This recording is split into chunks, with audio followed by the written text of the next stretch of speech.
একটা সুন্দর গ্রামে দুই ভাই বোন থাকত, সুমাইয়া আর হাসান। তারা প্রতিদিনের মতো মাঠে খেলছিল। হঠাৎ হাসান ঘাসের মধ্যে একটা অদ্ভুত চকচকে পাথর দেখতে পেল। আরে, এটা তো জাদুর মতো। হাসান পাথরটি হাতে তুলতেই সেটি নরম আলো ছড়াতে শুরু করলো। আমরা সবাই অবাক হয়ে তাকিয়ে রইলাম। আর ঠিক তখনই আশ্চর্য কিছু ঘটল। আমি আলো দেওয়া পাথর। আমি কেবল সেই বাচ্চাদের আলো দিই যারা ইসলামিক অভ্যাস মেনে চলে। পাথর কথা বলছে দেখে সুমাইয়া অবাক হয়ে গেল। সে ধীরে ধীরে পাথরের দিকে তাকিয়ে প্রশ্ন করল, কোন অভ্যাসগুলো? যে বাচ্চা নামাজ পড়ে, অন্যকে সাহায্য করে আর সালাম দেয়, তার হাতে আমার আলো আরো উজ্জ্বল হয়। পাথরের কথা শোনার পর হাসান মনস্থির করল। সে নামাজ পড়বে, মানুষকে সাহায্য করবে আর সবাইকে সালাম দেবে। পরদিন ভোরে হাসান নামাজ পড়ল। দুপুরে এক বৃদ্ধাকে পানি এনে দিল, আর বিকেলে যাকেই দেখল সবাইকে সালাম দিল। তখন আমরা দেখলাম পাথরের আলো আরো উজ্জ্বল হয়ে উঠছে। ও সত্যি, আলোটা অনেক বেড়ে গেছে। সুমাইয়াও পিছিয়ে থাকলো না। সে নামাজ পড়ল, এক ছোট মেয়েকে সাহায্য করলো আর সবাইকে সালাম দিল। এবার আলো এত বেড়ে গেল যে পুরো গ্রাম আলোকিত হয়ে উঠল। দেখো, আলো সবার মাঝে ছড়িয়ে যাচ্ছে। গ্রামের সবাই আনন্দে বলল, বাচ্চারাও যদি ইসলামিক অভ্যাস মেনে চলে তবে পুরো সমাজ আলোয় ভরে যায়। একটি শান্ত গ্রামে ছোট্ট মেয়ে হাফসা থাকত। সে প্রতিদিন আল্লাহর কাছে ছোট ছোট দোয়া পড়ত। আরে, আমি কোথায় এলাম? হাফসা দেখল চারপাশে বিশাল একটা বাগান, কিন্তু বাগানটা অন্ধকারে ঢাকা। কোনো ফুল ফুটছে না, কোনো আলোই নেই। এত অন্ধকার কেন? হঠাৎ হাফসা বলল, বিসমিল্লাহ। সঙ্গে সঙ্গে একটি ফুল জ্বলে উঠল আলোতে। হাফসা খুশি হয়ে আবার বলল, আলহামদুলিল্লাহ। আরেকটি ফুল ফুটে উঠল। এরপর সে বলল, সুবহানাল্লাহ। এইবার পুরো বাগান জ্বলে উঠল রঙিন ফুল আর আলোয়। ঠিক তখনই একটি সাদা পাখি উড়ে এলো। হাফসা, যেসব বাচ্চা দোয়া আর জিকির করে তাদের জীবনও এমন আলোয় ভরে যায়। হাফসা হাসতে হাসতে পাখির কথা শুনল। সকালে ঘুম থেকে উঠে সে দোয়া পড়তে শুরু করলো, আর গ্রামের অন্য বাচ্চারাও তার সঙ্গে দোয়া শিখতে লাগলো।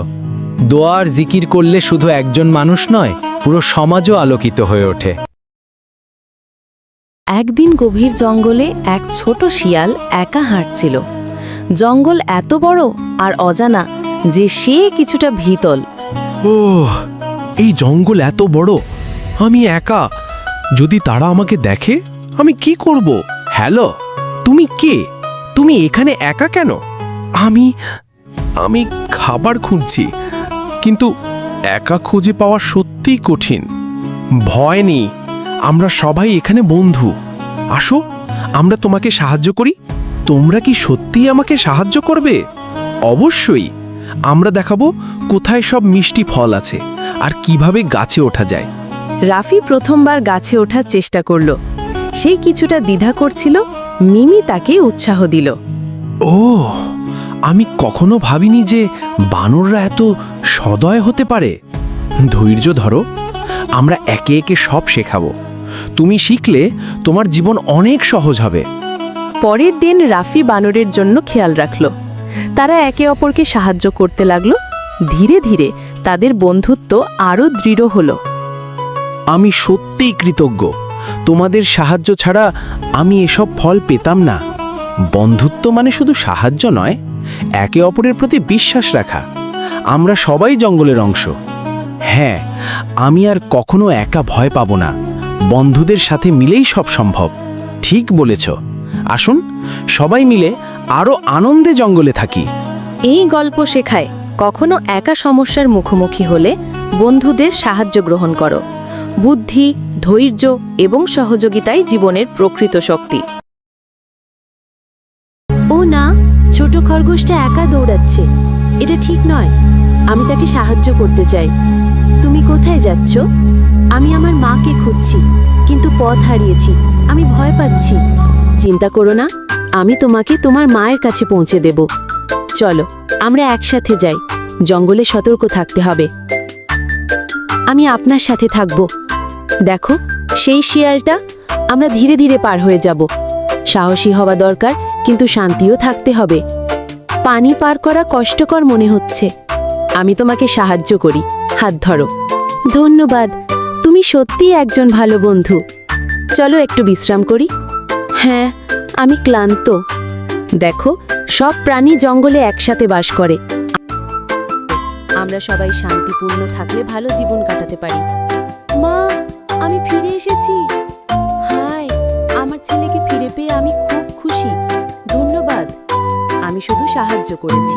আমরা সবাই বন্ধু হলে সবকিছু সহজ হয়। আমরা সব সময় একসাথে থাকবো না? অবশ্যই, ভালো বন্ধু সব সময় পাশে থাকে। ছোট্ট বন্ধুরা, আজকের গল্পের শিক্ষা হলো, যদি আমরা একে অপরকে সাহায্য করি, দয়া করি আর বন্ধু হয়ে থাকি, তবে জীবন সবসময় সুন্দর হয়ে ওঠে। আরে ভাই, এত কষ্ট করে কি করছো? বাইরে এমন সুন্দর রোদ, বাতাসে ফুলের সুবাস, এত মজার সময় কেন শুধু শুধু কাজ করছো? এসো, আমার সাথে একটু নাচো, গান গাও। না বন্ধু, আমি এখন কাজ না করলে শীতের জন্য খাবার জোগাড় করতে পারবো না। শীত তো আসছেই, আর তখন না খেয়ে কাটতে হবে। শীত? তা তো এখনো অনেক দূরে। তুমি এত চিন্তা করো কেন? জীবনটা উপভোগ করো, একটু আনন্দও দরকার। পরবর্তী দৃশ্যে শীত এসেছে, ফড়িং কাঁপছে। পিঁপড়ে, তোমার কথাই ঠিক ছিল। আমি আজ খুব ক্ষুধার্ত, খুব ঠান্ডা লাগছে। আমি ভুল করেছি, আগে কাজের গুরুত্ব বুঝিনি। এখন আমার প্রচন্ড শীত আর ক্ষুধা লাগছে। ভেতরে এসো বন্ধু, আমার কাছে অনেক খাবার আছে। আসো, আমরা একসাথে খাবার খাই, আর তুমি বিশ্রাম নাও। পরিশ্রমের ফল সবসময় ভালো হয়, তাই পরিশ্রম করতে শিখো বন্ধু।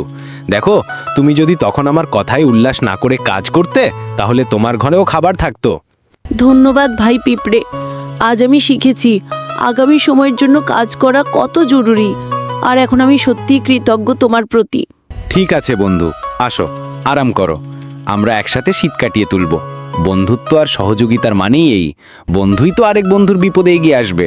ছোট্ট বন্ধুরা, আজ এই গল্পের শিক্ষা হলো, পরিশ্রম করা জরুরি, আগাম প্রস্তুতি জীবন বাঁচায়, আর বন্ধুত্ব আর সহানুভূতি সবসময় ভালো ফল দেয়।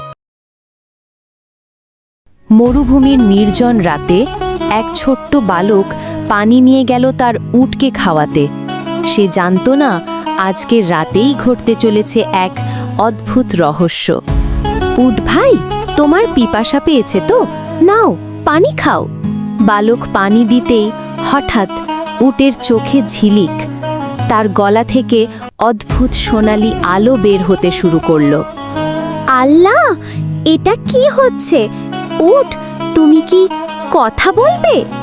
ছোট্ট বালক, তোর নিষ্পাপ দোয়া আকাশ ছুঁয়েছে। আজ রাতে আল্লাহর রহমত নেমেছে তোর জন্য। আমার দোয়া? কোন দোয়া? আমি তো শুধু বলেছিলাম, আল্লাহ আমাকে ও আমার উটকে রক্ষা করুন। আল্লাহ সব শোনেন ছোট্ট বালক। তুই জানিস না, মরুভূমির প্রতিটি বালুকণাও তার সাক্ষী। বালক কাঁপতে কাঁপতে হাত তুলল আকাশের দিকে। চারপাশ হঠাৎ আলোকিত হয়ে উঠল। মনে হলো তারারাও যেন দোয়া পড়ছে তার সাথে। আল্লাহ, তুমি আমার দোয়া কবুল করেছো। আমি তোমারই দাস। মনে রেখো, দোয়া হলো মানুষের সবচেয়ে বড় শক্তি। যে দোয়া করে সে কখনো একা থাকে না। মরুভূমি আবার শান্ত হয়ে গেল, কিন্তু বালক জানতো, আজকের রাত তার জীবন বদলে দিয়েছে। দোয়া কোনোদিন বৃথা যায় না। একসময় মরুভূমির ছোট্ট এক গ্রামে থাকতো এক বালক। সে সবসময় জানতে চাইতো, দোয়া পড়া আসলে কেন দরকার? দাদু, আমি কেন দোয়া শিখব? দোয়া হলো আল্লাহর সাথে কথা বলা। প্রতিটি দোয়া মানুষের জীবনকে আলোকিত করে। ঠিক তখনই আকাশ থেকে এক জলজলে পাখি নেমে এলো আর বলল, যখন তুমি দোয়া করবে, আল্লাহ সর্বদা তোমাকে রক্ষা করবেন। বালকের চোখ জলজল করে উঠল। সে আনন্দে হাত তুলে দোয়া করতে লাগলো। চারপাশ আলোয় ভরে গেল। আলহামদুলিল্লাহ। বন্ধুরা, প্রতিদিন দোয়া পড়ো, তাহলেই তোমার জীবনও আলোকিত হয়ে উঠবে। একদিন বিকেলে রাফির বাসায় এক অতিথি এলেন। চলো বন্ধুরা, আজ আমরা শিখব মেহমান এলে কেমন আচরণ করতে হয়। আসসালামু আলাইকুম। ওয়ালাইকুম সালাম। আসুন চাচা, ভেতরে আসুন। বেটা, আগে সালাম দাও, তারপর অতিথির জুতা চপ্পল গুছিয়ে রাখো। জি আম্মু, আসুন চাচা, এখানে বসুন। চাচা, এই নিন পানি, একটু বিশ্রাম নিন। বাহ, তুমি তো খুব ভদ্র ছেলে। বেটা, মনে রেখো, মেহমানকে আগে খেতে দিতে হয়, তারপর আমরা খাবো। ঠিক আছে আম্মু, আল্লাহ তোমাকে সুখী করুক রাফি। তুমি সত্যি সুন্দর আদব দেখিয়েছো। ধন্যবাদ চাচা। বন্ধুরা, মনে রেখো, অতিথি এলে হাসি মুখে সালাম করতে হয়, তাদের পানি আর খাবার দিতে হয় এবং সব সময় সম্মান করতে হয়। এটাই হলো আসল আদব।